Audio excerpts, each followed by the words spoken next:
Guys, my name is Afiya और मैं आपकी हेयर स्टाइलिस्ट फ्रेंड हूँ। तो मैं आप ज़रा हेयर एजुकेशन के ऊपर डिस्कस करना चाहूँगी जो मैंने मेरे 5 इयर्स बिफोर कोर्स में सीखा था। मैम, हम लोग कौन सा शैम्पू यूज़ कर सकते हैं, कौन सा ऑयल यूज़ कर सकते हैं, बट कोई भी ये नहीं पूछता कि हेयर के न्यूट्रिएंट्स के लिए हम क्या खा सकते हैं। हमारी पूरी बॉडी को ऑल ओवर पूरी तरह पोषण नहीं मिलने की वजह से लोग मल्टीविटामिन्स का सहारा लेते हैं एंड ये आजकल बहुत कॉमन हो गया है।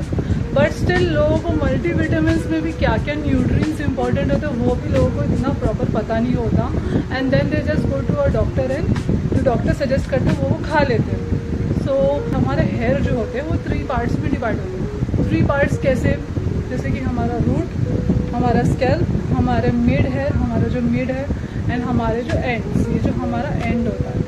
तो ये जो हमारा पूरा हेयर का क्लासिफिकेशन है ना, पार्ट्स में जो हमारा स्कैल्प होता है उसके अंदर होते हैं बहुत सारे ग्लैंड्स होते हैं, बहुत सारे डिविजन्स होते हैं जो मैं इतना सारा डिस्कस नहीं करूँगी क्योंकि मैं हेयर साइंस पर बात नहीं करना चाह रही हूँ। बायोटीन हमारे हेयर ही नहीं, हमारे टीथ, हमारे नेल्स और हमारे स्किन को भी सबको वो मेंटेन रखता है। तो बायोटीन इज़ वेरी एसेंशियल। अब आप पूछो कि बायोटीन हमें कैसे मिले, करेक्ट भाई। तो बायोटीन के लिए क्या क्या खाना चाहिए, वो है एग, ऑफ कोर्स हमें फ़िश खाना चाहिए जिससे हमें बायोटीन मिले, प्लस या फिश अगर नहीं भी खाए तो देखते हो चीज़ अगर आप नहीं खाते हो तो दही खा सकते हो। देन आप कॉलीफ्लावर, स्पिनिच, पालक, ये सब आप अपनी वेजीज में इतना हम खा सकते हैं फॉर बायोटीन। कल वीग लगा रहे हैं, पैचेस लगा रहे हैं, तो वो हेयर थिनिंग की वजह से लगा रहे हैं। तो हेयर थिनिंग का जो मेन कॉज होता है हमारे स्कैल्प में जो हमारा ब्लड होता है, ब्लड सेल्स होते हैं, टिश्यूज़ होते हैं, उस तक ऑक्सीजन नहीं जा पाता प्रॉपर, तो उसके वजह से हेयर थिनिंग का प्रोसेस स्टार्ट हो जाता है। क्योंकि हमारे हेयर, हमारा जो ब्लड सर्कुलेशन होता है, ऑक्सीजन, हमारी सांस लेने की क्षमता वो भी मेंटेन होती है, ठीक है। हमारी डाइट बहुत इंपॉर्टेंट रोल प्ले करती है हमारे ऑल ओवर बॉडी को लेके, हेयर को लेके।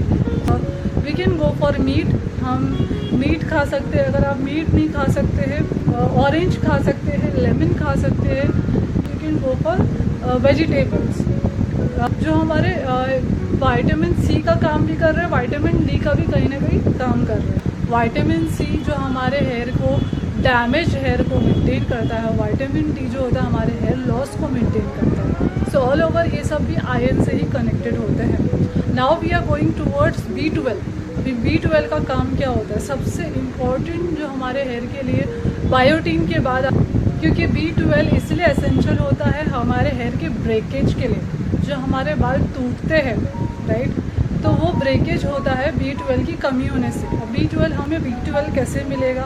सो B12 हमें मिलेगा डेयरी फूड से, जो हमारे मिल्क फूड होते हैं, जैसे मिल्क होता है, चीज़ होता है, जो डेयरी के प्रोडक्ट्स होते हैं, B12 मिलता है। एग बहुत ही ज़्यादा एसेंशियल होता है, बहुत इंपॉर्टेंट होता है हमारे ऑल ओवर हेयर के लिए। सो विटामिन ई हमें किस किस में मिलता है? एलिमेंट्स, ओके, एलिमेंट्स मतलब फ्रूट्स खाते हैं, ड्राई फ्रूट्स कि हम रोज़ के तौर पे तो नहीं खा सकते, बट सनफ्लावर ऑयल हम घर पे यूज़ करते हैं हमारे खाने में, ठीक है। वेजिटेबल में भी विटामिन ई होता है, जैसे कि पालक, स्पिनिच मैंने पहले ही बताया था, तो वो विटामिन ई का काम करता है, ठीक है। इसके साइड बाय साइड अभी लास्ट नॉट द लीस्ट सबसे इम्पॉर्टेंट और एक है, वो है ओमेगा 3। ओमेगा 3 क्यों?